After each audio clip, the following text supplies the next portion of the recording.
ये है chapter number 1, how to select the perfect सास, और you can say the right सास, क्योंकि परफेक्शन नाम की तो कोई चीज़ होती नहीं है।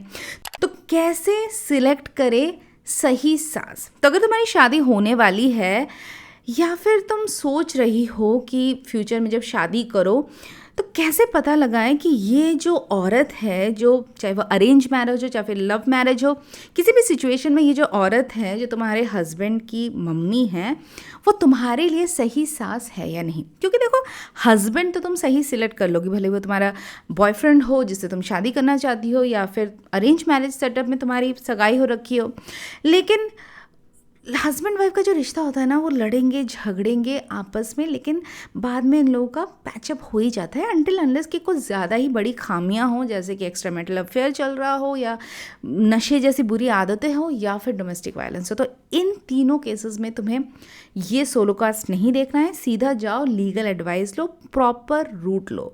ये सोलोकास्ट वगैरह या कोई भी एडवाइस उसमें काम नहीं करेगा। लेकिन 99% चांसेस ऐसे होते हैं कि कुछ चीज़ें अगर तुम स्टार्टिंग में देख लो, उन्हें भांप लो, तो तुम्हें समझ में आ जाएगा कि यार ये जो औरत है ना, इसके साथ रिश्ता तुम्हारा आगे निभ पाएगा कि नहीं, तुम्हारे सास के साथ तुम्हारा रिश्ता निभ पाएगा कि नहीं। क्योंकि वो सास जो है ना, वो इतनी इम्पॉर्टेंट कड़ी है तुम्हारे ससुराल में, तुम्हारे या तो वो नाक में दम करके रख देगी या फिर तुम्हारी ज़िंदगी जो है वो खूबसूरत बन जाएगी। तो ये डिपेंड करता है कि तुम्हारी सास कैसी है।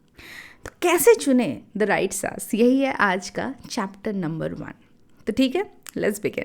हेलो, मैं हूँ कृष्णा और ये है कहानी हर घर की, क्योंकि यहाँ पर हम रिश्ते तोड़ने की बजाय जोड़ने की कोशिश करते हैं। ठीक है, तो कैसे चुने द राइट सास? तो देखो, अगर राइट सास तुमको चुननी है ना, तो उसके लिए तुम्हें चुनना होगा राइट ससुर। बिल्कुल सोच रहे होगे कि राइट ससुर कहाँ से आया। दरअसल जो सास की कड़ी है ना, वो ससुर से होके जाती है। तो तुम्हारा होने वाला पति या तुम्हारा अभी अगर वो बॉयफ्रेंड है, तो वो किस तरीके से अपनी माँ को ट्रीट कर रहा है, अपनी सिस्टर्स को ट्रीट कर रहा है, अपनी किसी फीमेल फ्रेंड को ट्रीट करता है, कॉलीग को ट्रीट करता है, इससे कोई फ़र्क नहीं पड़ता। हो सकता है वो बहुत अच्छे से ट्रीट करता है, तुम्हें लगता है यार ये सच ए नाइस गाय, औरतों के साथ बहुत अच्छे से रहता है। Sister, you are so wrong. ये सही तरीका नहीं है उसे जज करने का।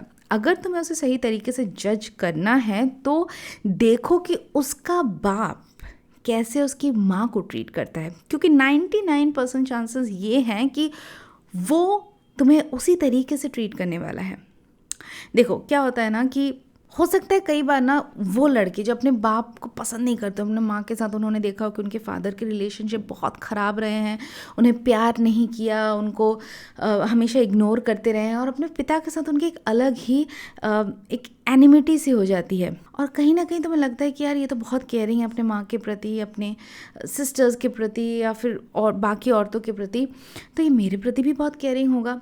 और उनके फादर बहुत ही स्ट्रिक्ट हैं या जो भी रहे हों, जो भी उनकी खामियां हैं, उसे खुद पसंद नहीं है, तो वो कैसे ऐसा होगा, वो तो कभी उनकी तरह हो ही नहीं सकता। But this is exactly where things go wrong, क्योंकि ज़्यादातर केसेस में मैंने ऐसा देखा है कि यूजुअली जो बच्चे होते हैं वो जिस चीज़ को अपने फादर में नफ़रत करते हैं, कहीं ना कहीं वही चीज़ उनके अंदर आ जाती है। बचपन से वो चीज़ को नफ़रत कर रहे हो, देख रहे हैं, लेकिन कहीं ना कहीं वो खुद वो बन जाते हैं, उनका रिफ्लेक्शन बन जाता है। और ये 99% केसेस में मैंने देखा है।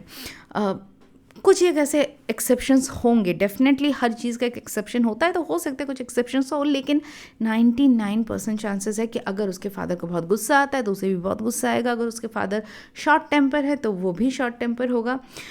और यहाँ पर तुम्हें देखना है कि उसके फादर का इक्वेशन उसकी मदर के साथ कैसा है, अच्छा है, बुरा है, उसकी मदर के उसके फादर इज़्ज़त करते हैं, रिस्पेक्ट देते हैं कि नहीं देते हैं, प्यार करते हैं कि नहीं करते हैं, कितने केयरिंग है नहीं है। क्योंकि अब मैं बता रही हूँ इसके पीछे का रीज़न क्या है।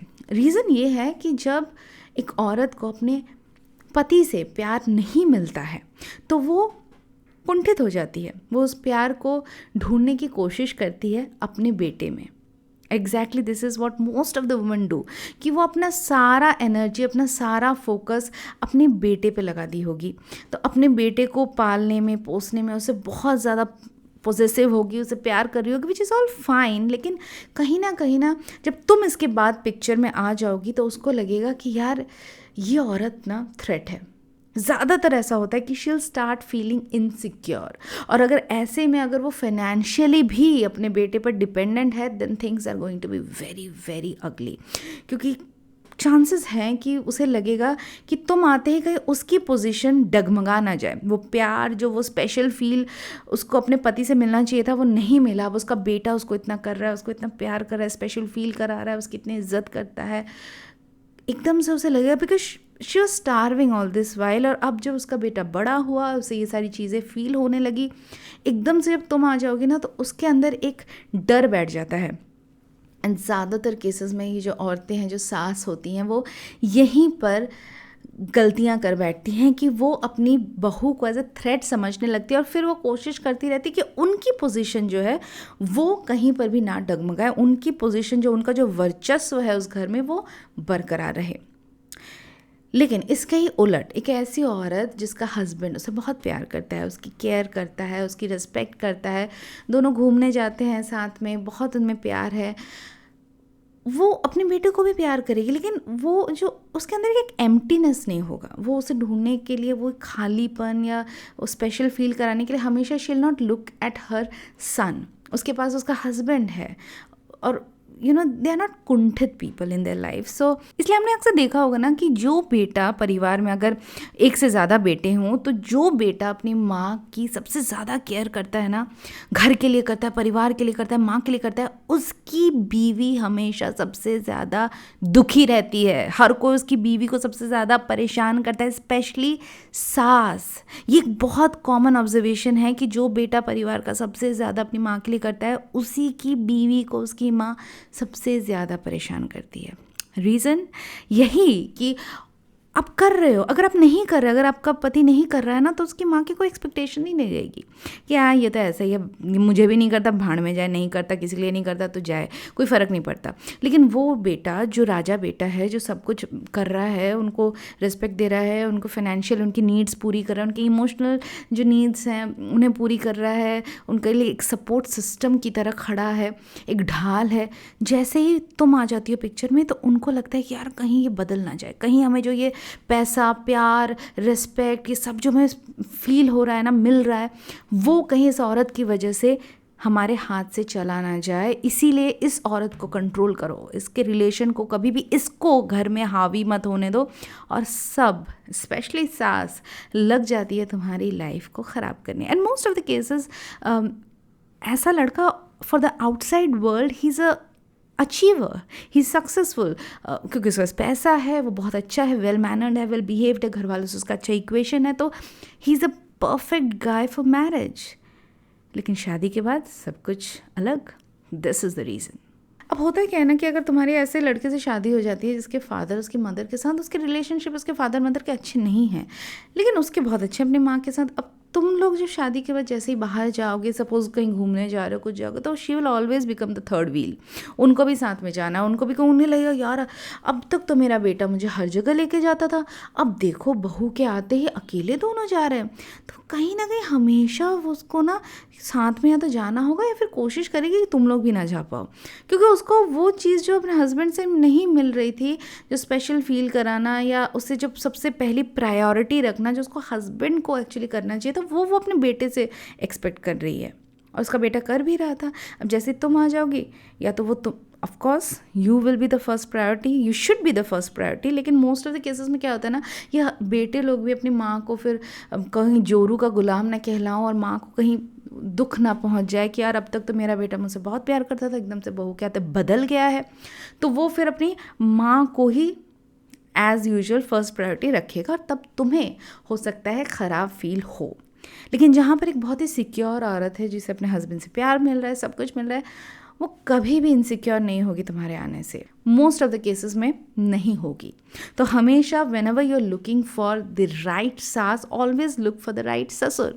अगर तुम्हारा ससुर एक अच्छा पति है, अगर तुम्हारा ससुर और तुम्हारे सास के बीच में रिश्ते बहुत अच्छे हैं, अच्छे in the sense like it's really very good friendship kind of रिश्ता, ऐसा नहीं कि एक बहुत डोमिनेटिंग है, वो सास भी डोमिनेटिंग हो सकती है, ससुर भी डोमिनेटिंग हो सकता है, ऐसे में चीज़ें अगेन ख़राब होती हैं।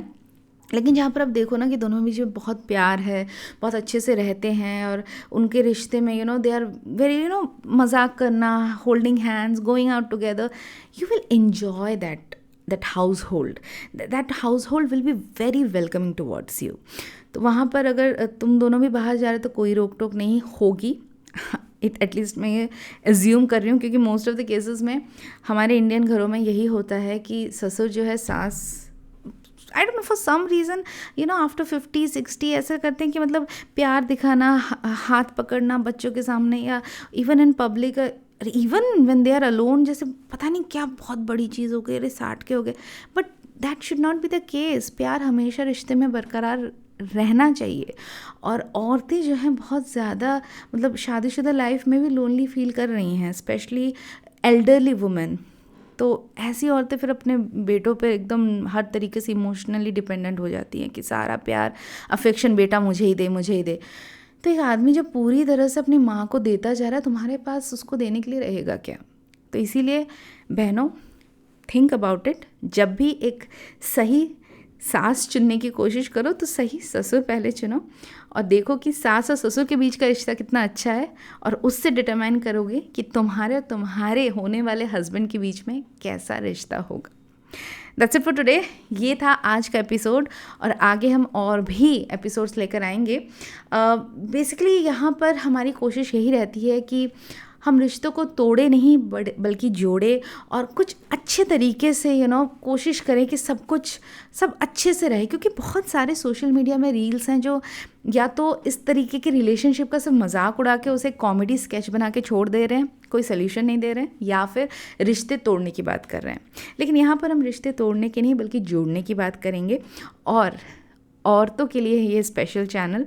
तो ये चैनल सिर्फ औरतों के लिए है, सिर्फ लड़कियों के लिए है, औरतों के लिए है, लेडीज़ के लिए हैं। तो वो सारे आदमी जो इसे सुन रहे हैं, आप सुन सकते हो, लेकिन only if you want to be a good husband, otherwise आप अपना रास्ता नाप सकते हैं। तो चलो, अब सास के बारे में तो चीज़ें सॉर्ट आउट हो गई। नेक्स्ट एपिसोड में हम बात करेंगे कैसे चुने द राइट ससुराल, क्योंकि सास हो जाती है, अब उसके बाद आता है ससुराल, यानी सास की पूरी पलटन।